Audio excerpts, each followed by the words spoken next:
and get the recording going. All right, so we're already recording. Okay, we are recording. Good. So let me just take one more thing. So, hey, David. Yeah. I'm NAKAR GRATTAGLIANO. Hey, guys. Host of the Shogun Valley. And today my guest is Mr. David, I hope I pronounced that well, but Burkus. And we're going to talk a little bit about a bunch of interesting topics. Hey, David, how you doing? I'm good. Thank you so much for having me. So, as you may know, you are the biggest guest. I was amazed you answered. I was like, wow. And I really stumbled upon you. I was looking around on LinkedIn, and I said, David Burkus. I said, wow, I didn't know about you, to be honest.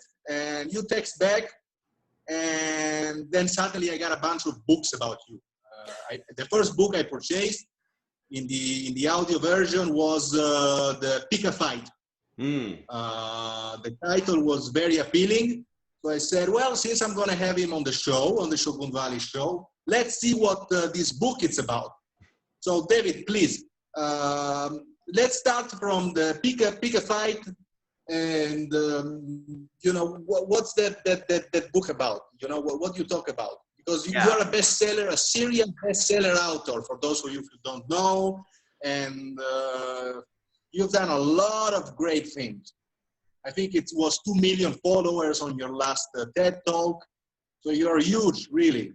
So, you're too kind. I mean, fundamentally, the work that I do is I'm trying to use organizational psychology research to help people do what I call their best work ever, or at the very least, be involved in work that they don't find draining, work that doesn't suck, right?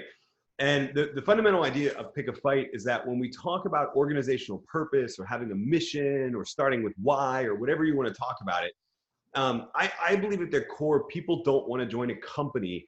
They want to join a crusade or a cause. They want to know that their work is contributing to some bigger cause of justice in the world or some bigger fight that they're trying to prove. Now, that's not a fight against competitors. That's not about how we're going to work really hard and crush our competitors.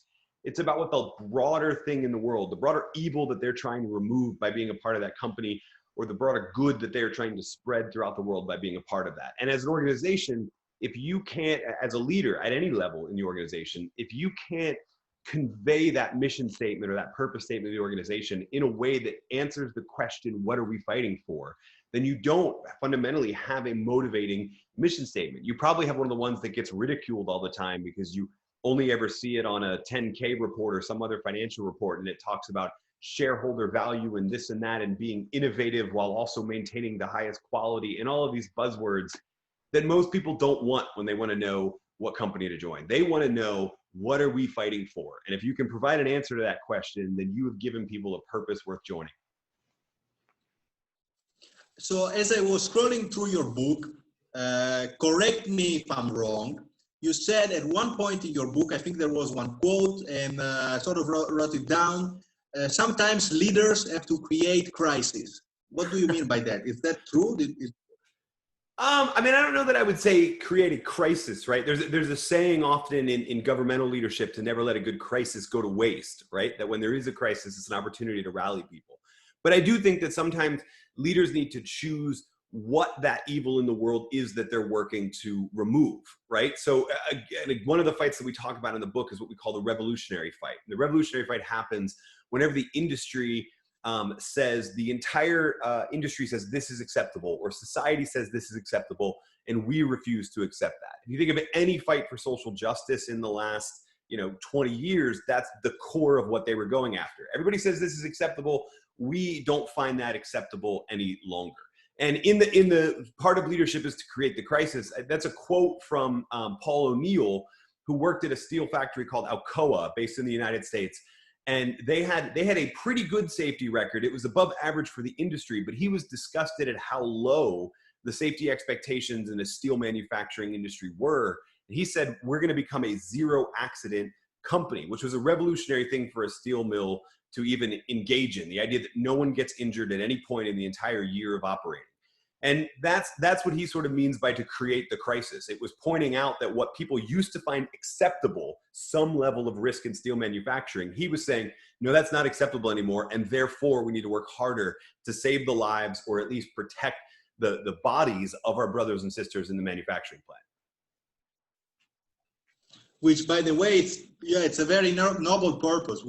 Till today we talk about people dying on the workplace, and it's just crazy. So what you're saying is that by getting everyone aligned with the higher purpose, he got some sort of cohesion within the company.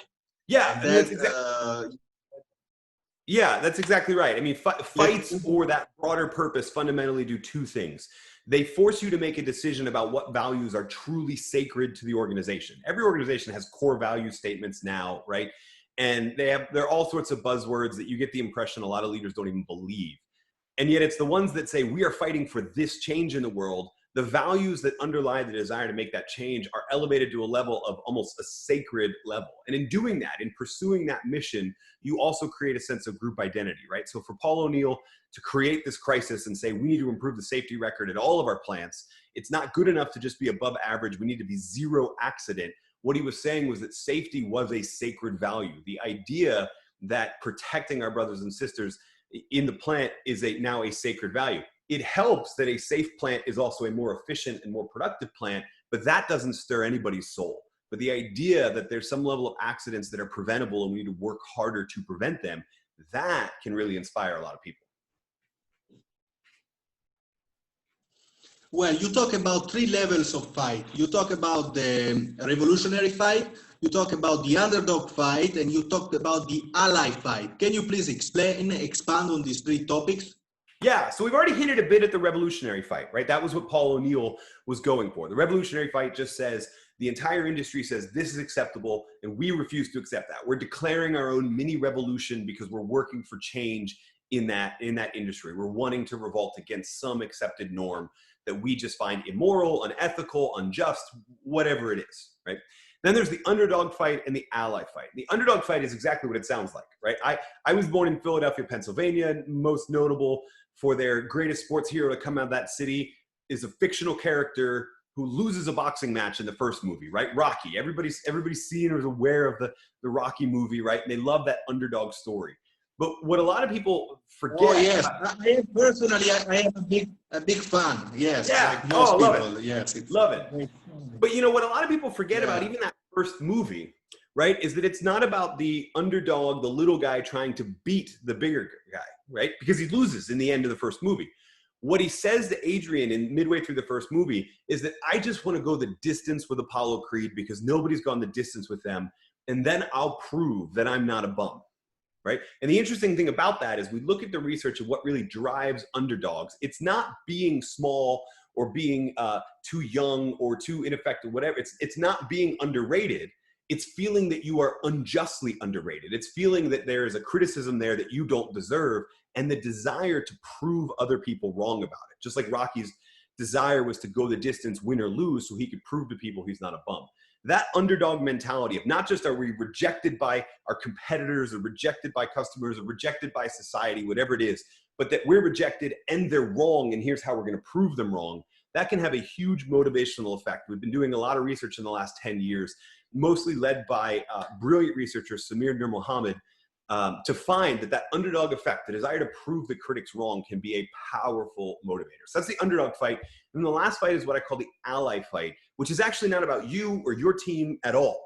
It's about the people you serve. That could be customers, that could be stakeholders, that could be the broader planet. But the idea with the ally fight is that our ally, our stakeholder, is fighting for this. And here's how we help them do that, right? They need to get this in the world. They need to remove this injustice, remove this hassle, whatever it is. They're fighting for this. And here's how we help them win that fight. So the example I use in the book is a healthcare system out of California that really recognized that in the healthcare world, doctors and nurses are well aware that their patients are fighting for their lives. But everybody else in the healthcare system really isn't. The receptionists, the call center workers, the janitors, all of those people aren't really reminded on a day-to-day basis of what their patients are fighting for. So they created this campaign called I Saved a Life, which was all about targeting receptionists, call center workers, the people that did the scheduling. Because whenever those people did a scheduling, especially when they prompted someone to get a preventative screening like a colonoscopy or a mammogram or an A1C for diabetes test or something like that, and they found something wrong, they found cancer, or they found diabetes, or they found something else, they considered the person that saved that life to be the receptionist or the call center worker that scheduled it. And they celebrated them to the level that we would always celebrate the actual cancer doctor that removed it. Both people are vital to the equation. And Kaiser Permanente, the healthcare system that I wrote about, wanted to really focus in on that idea that these people need to see that they're in the fight as well. So that ally fight can be a powerful way to motivate people as well, as long as you're creating opportunities to see the people who are impacted by your work on a regular basis and get reminded of what they're fighting for and how you help them win. So also by giving a lot of praise, giving praise to the members of your company, just actually saying your name matters, you are part of this company, we appreciate your job, we appreciate what you're doing for the company, and constantly reminding the mission we are on. This is also important, reinforcing that that mission, that fight. Yeah, absolutely. Although I will say the research is starting to come down on the side that praise and reinforcing that on an individual level is really, really good. It works more effectively when leaders take the time to capture the story or the praise from the direct beneficiary. So in the case of Kaiser Permanente, from the patient, or in the case of any company, from the customer, right? If you can capture those stories and bring them back and have it not you as the leader telling your people, but the person who's actually benefited giving you that, it works even more powerfully. So yeah, praise is a huge part of it, and even better when it can come directly from the people who are benefiting from the work that you're doing. So I was regarding the underdog fight and the Rocky movie. I recently got, I'm reading, I don't know if you know about David Goggins' book about Navy SEAL David Goggins. For sure you have heard about. Oh yeah, and, no, I read Can't Hurt Me. I make jokes. Can't hurt me. I make jokes in the gym about it with my friends all the time, because we'll be lifting or doing some exercise and somebody will be like, oh, I'm kind of sore. I'm like, well, David Goggins taught me that you just keep pushing through it and eventually your whole body goes numb. That's what I learned from the book, at least. Not sure that's the best health advice. Yeah. You will give this advice to your friends, but what I'm trying to say is that really he's amazing that he was listening to this song, Goggins Round 14, and that's the whole story, really the story of the underdog. And just me, like you, I get really charged up when I listen to his story. Like the other day, I was feeling a little lazy. I didn't want to go to run and jogging, but I just listened and I just went crazy. I think it was 70 kilometers on the bicycle. So this one I want to bring back to actually the power of the story, the power of the narrative. Can you expand on that? How story impacts us and how it works on our brain? Because for me, like I said, listening to one chapter of David Goggins, can shift my day from not going for a swim, or not going from a run, to actually jumping on the bicycle like I did the other day and doing 70 kilometers, and feeling all pumped up because of this amazing chapter or just one story or one book. Yeah, I mean, how does that work at a brain level, at a neurological level? What happens?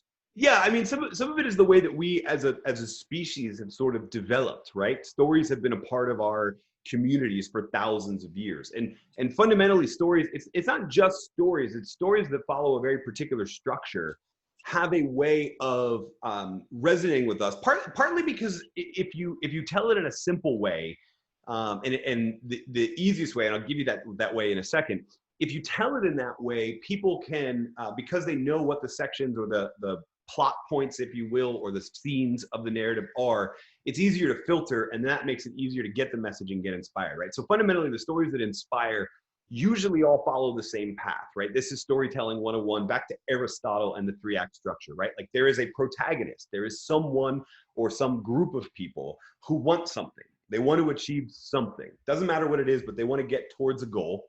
And something is standing in the way. There is a conflict. That can be David and Goliath, right? A bigger person. In the case of David Goggins, really at one point he was what was getting in the way of himself, right? So we talk about early in his story in that book, he talks about being like 300 pounds and deciding that he is the protagonist, wants to become a Navy SEAL. So we have the protagonist, we have what he wants. The conflict is actually in himself, right? So the story is actually about him fighting against himself, which is, I think, why it resonates with a lot of us who see that as our sort of big problem to get inspired. You don't want to go for a run, right? But then you receive that story. For other people, they respond to a narrative that is, there's a different party, whether that's a societal acceptance in the case of like the revolution, or whether that's Apollo Creed or some bigger established player that is being your barrier to what it is you want. But that creates that conflict.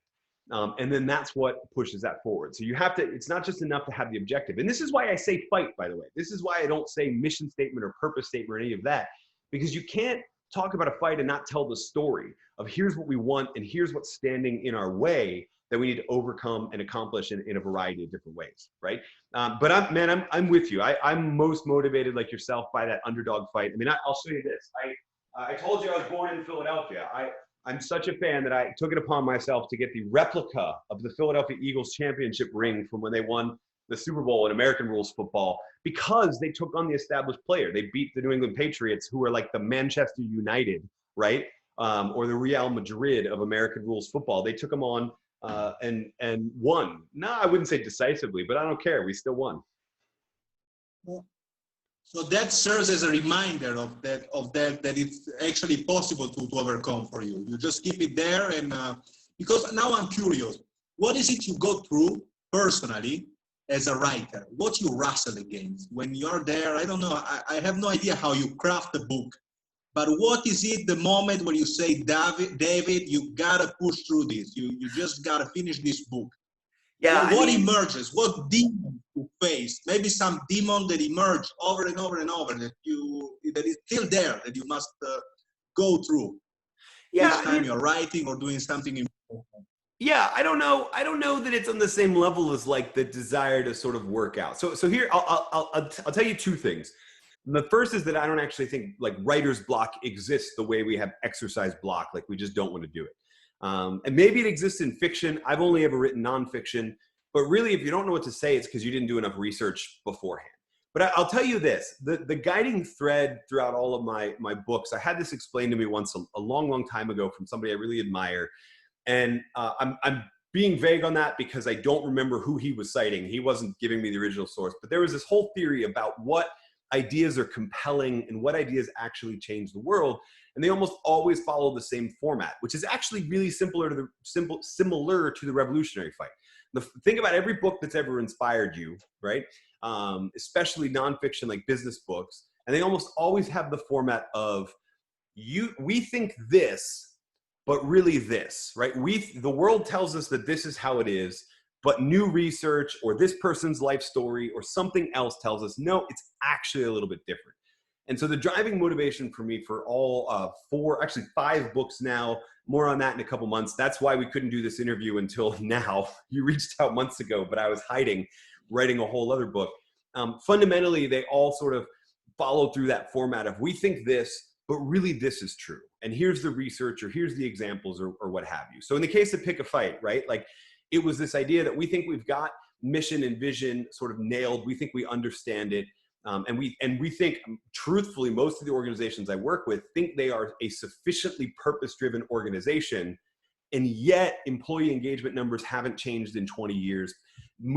There's a reason TV shows like The Office, both the UK and the US version, are super popular. How do you exactly? I'm sorry, David.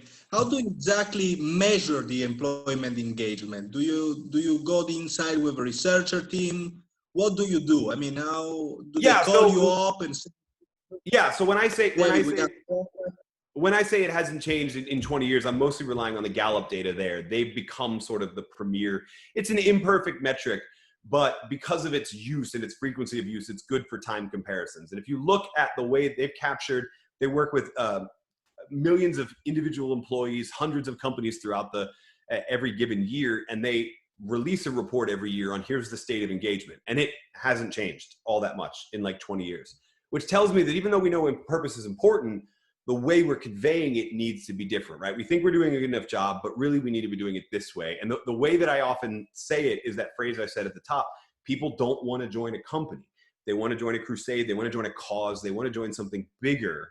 And your purpose needs to be sufficiently bigger. And the way to test that is that it doesn't answer the question, what are we fighting for? So that's sort of what keeps me inspired, right? Is this idea that we all think— that you emphasize that point. You emphasize what are we fighting for, not who are we fighting against. It's not about our enemy, it's what we are fighting for. And I think you made the example of Apple versus Microsoft, or maybe you want to expand on this concept. Why it's not enough to point out at the enemy? Why we must find the why? Exactly. And here's how you know that most leaders are stumbling on conveying the purpose, is that when you tell them to pick a fight, right, their default reaction is against whom, right? Oh, our competitors. We're fighting our competitors all the time or whatever. You're really not. Most of the time you're working for the same change in the world. So the example that I use in the book is the example of Steve Jobs in particular, the Steve Jobs years of Apple and Microsoft, right? Steve was famous for picking fights against other divisions inside the company, or leading consumers on this whole Apple versus Mac animosity that still exists to this day, right? Later, it was picking a fight with Google and Android because he felt like they were copying them too much. There was always some competitor that he was angry with. And the truth is that most of the competitors didn't care, right? They all saw this broader mission of the way that technology was going to enhance our lives, the way that technology was going to give opportunities to places in the world that didn't have opportunities before, the way that it was a democratizer, right? They saw that broader vision. And if Apple wants to come along and help them, so be it, right? So Jobs, I talk about in the book the story of Jobs coming back after he'd been fired from Apple for picking too many fights and being too combative. He's brought back into Apple, and the very first thing he does is basically have to go apologize and secure investment funding from Microsoft and a promise to keep Microsoft coding and creating software programs on Apple computers. Otherwise, Apple's not going to exist either, right? Microsoft actually got that there's this broader mission that we're fighting for. And so this is a weird example, right? Because we love to praise Steve Jobs. We love to talk about how a visionary leader was and what have you. And my point is that we know he's made a series of different mistakes. We know that they were often made when he took that combative role. And the big question we have to ask is, what would happen if he wasn't doing that? In what ways did he get in his own way? And I think one of the clearest indications is that I remember, I'm old enough to remember when Steve Jobs passed away, everybody talked about how it was the end of Apple. You know, the stock price has like almost quadrupled in Apple since Steve Jobs left and Tim Cook took over. Tim Cook is not a combative person. Tim Cook is, we're fighting the same fight that most technologies are fighting for. And if we can come alongside that and partner with people, we will. And as a result, Apple's become a dramatically more valuable company post-Jobs than during Jobs, right? And I think part of the reason for that is that he had. I want to shift a little bit. I'm sorry, David. I want to shift a little bit the situation to the politics. Isn't that what politicians do at times to kind of coalesce their political party? They'll pick up so many fights and they'll build a political base of radicals. You will radicalize your political movement by just picking fight against everybody, and you create this narrative that we say, okay, this political party, they are all against us. All of them, they hate me as a leader, whatever. And that's why we have to fight. And that is a political move. Yeah. That many politicians make. Yes, they do. You know?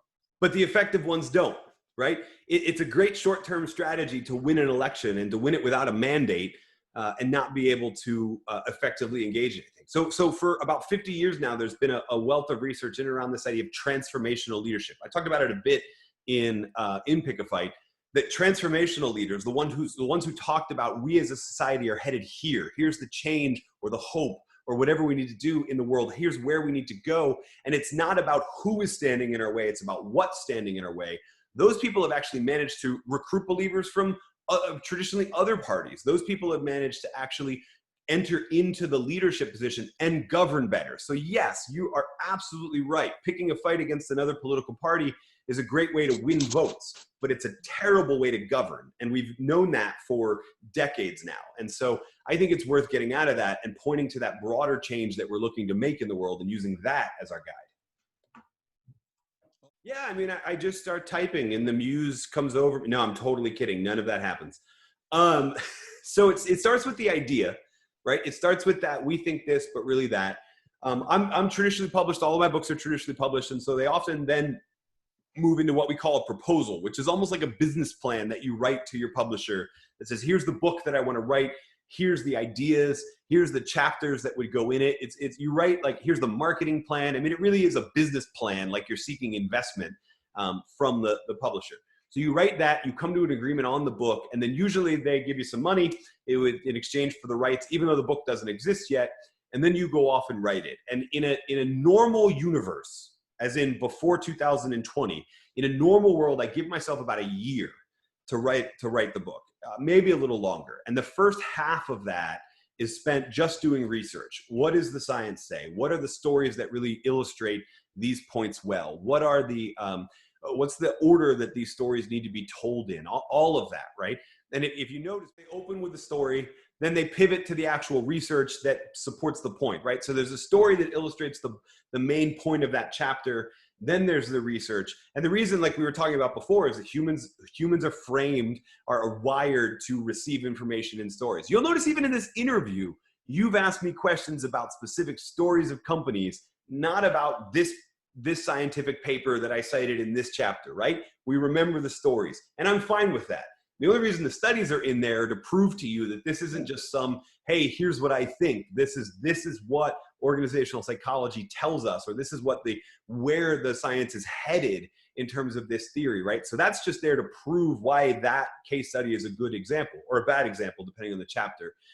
And then depending on the book, we either do a couple other stories in that chapter, or we go, here are the takeaways, right? Like in Pick a Fight, we ended with, here are the questions to ask your team if you're trying to bring up this particular fight as your team thing. So I spend about 6 months doing all the research on that, right? And I have it mapped out, and literally like stumbled around blindly until I fell into that particular process is working really well.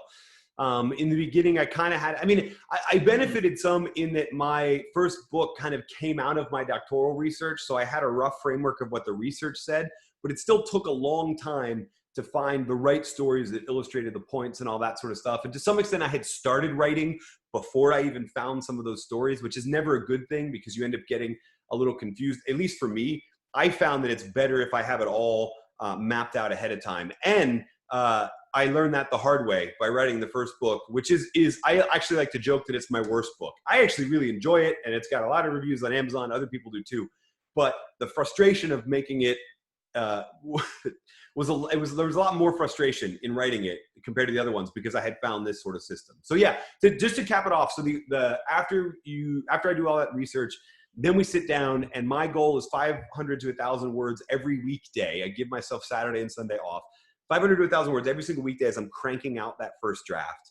And I don't even go back and edit anything else until I finish those 500 to 1,000 words and finish the book. And then I do the editing. And this is actually a trick I learned from Daniel Pink, which is that I don't edit on the computer screen. I print the whole thing out and I read it out loud, preferably to someone else as I'm trying to edit it. Because you might think it makes sense when you see it on screen. When you read it aloud, you realize that sentence is really unclear or needs to be rewritten as this. So that's my overall process for each of the last 4 books. The first one was the one where I learned that process on because I struggled. Question first, and then I'll go back. I think there's a big problem with the world of resources on the act of networking. We know networking is important to us. We know that people who have connections, people who know people or who know them, right? We know that it's not what you know, it's who you know. We know that stuff. And yet most of the resources you have out there to learn how to become a better networker are usually written by people who consider themselves good networkers. And the books are much less, here's what we know about everyone, and much more, here's what I did, and you should try and do it too. And maybe it'll work for you, right? And then we go and we try and put that information into practice. And what we end up doing is going to a networking event or going to a conference or something like that and pretending to be that person in the moment. We're trying to act like he did or she did. We're trying to act like the author of that book or the person that gave us that webinar. And it leaves us feeling sort of sleazy and inauthentic. It leads us thinking that maybe the only thing we want out of our relationships are this transactional thing. I mean, networking is treated like a 4-letter word, even though it's a 10-letter word, right? Because it makes us feel dirty. And there's even some research out there that suggests that people feel a sense of moral taint from feeling that networking is transactional when you ask them to engage in it, right? In contrast, what I was trying to do with Friend of a Friend is just say, what do we know is true about how humans form connections with each other? What do we know is true about the existing social networks of cities, industries, companies, communities? What do we already know about how networks work? And then what does that mean for you if you're trying to create some more opportunities or get to know more people or what have you? And the goal in Friend of a Friend really isn't to teach you a set of strategies, do this, do this, do this, do this, and instead teach you, here's how the network you're already in works. And if you want to change something about where you are in that network to improve your life, here's what you need to know in order to do that. And then you come up with that strategy. Maybe for some people that turns into hitting up networking events and conferences all the time. And for other people who don't want to do that, that turns into planning meals with just 2 or 3 people at a time so that you keep it small and appeal to your introverted nature. I don't care how you do it. I care that you know why you're doing it and how networks work so that you know you're doing the right things for you, because that'll have a way better strategy over the long term. Is from Nicholas Christakis and James Fowler. The theory or the model is what they call the 3 degrees of influence. And they've done it in a bunch of different studies now, usually using existing network data, like that particular study about obesity is from the Framingham Heart Study, which is a massive study, 60,000 some participants that included a bunch of health data, but then also data about social connections and all that. And that allowed them to build out a network and map the community of Framingham, Massachusetts for 30 years. And what they found is exactly what you said. Your friends, the people that you're around most of the time, have an influence on your choices. And that in turn influences your health. So your friends make you fat, if they're fat, right? And if you hang out with a bunch of skinny friends who love to do athletics and love to jump around and do CrossFit, you're more likely to show up for that, right? The interesting thing is that so do their friends and so do their friends. So your friend of a friend of a friend has an influence on you. We don't actually know why this is yet. We just know that it is, right? So I don't know what to tell your friends about how does this work. The best explanation we have is that it's about social norms, that you take your cues in how to behave in certain situations off the people that you are around. You go out to dinner with the same friends all the time, and if they're the type of people that order appetizer, entree, and dessert, you'll order appetizer, entree, and dessert, right? If they're the people that just grab a quick bite, you will just grab a quick bite, right? We take our cues off how to behave based on other people. And that means that our friends are taking their cues, not just off of us, but off of the other people that they're around. And discuss salaries. Here's what I think is important. Here's what I think is important and what we know from the research. What we know from the research is that people need to know that the way we're setting salaries is fair. And when you forbid people from discussing how much they make or why they make a certain amount, et cetera, what you end up with is a system where people assume that the pay scales are unfair and they end up much more demotivated. So I've been fighting for a while to help make salary decisions much more transparent. Now that means in a lot of organizations, people are going to know how each other get paid or what each other get paid. And I'm okay with that because the research actually says it's not that big a deal. It is for a couple weeks after you first move to a transparent system, and then nobody cares. But the big thing there is not necessarily needing to know what everybody in a company gets paid. It's needing to know that how we're making the decision about who's getting paid what is fair. And the best way to do that is to be as transparent as possible. It'll open up a few conversations that might be uncomfortable at first, but later they'll be much more comfortable.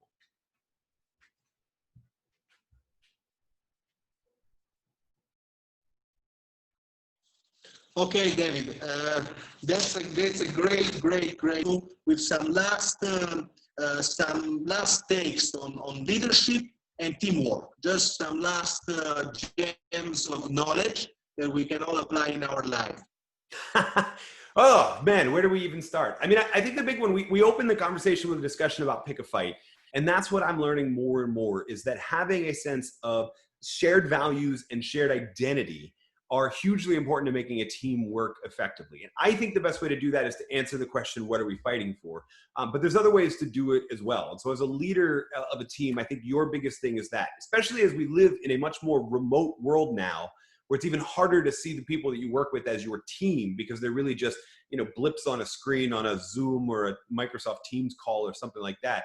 it becomes even more important to point to those shared values and that shared identity and answer that question, why are we doing the work that we do? Bigger than just making money or beating our competitors. What's the bigger change in the world that we're fighting to see? How do we answer the question, what are we fighting for? That's probably the biggest thing you can do as a team leader, is give your people a clear and concise answer to that question.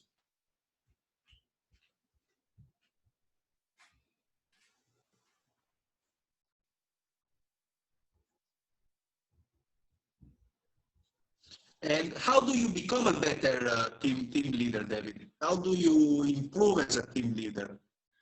How do you grow as a team leader? Well, I mean, there's a lot of different ways to answer that question as well. I mean, I would think the biggest thing is, are you helping your people build shared expectations around the work that each other can do? Are you helping them understand what to expect from each other and develop an ability to understand what they can expect from each other?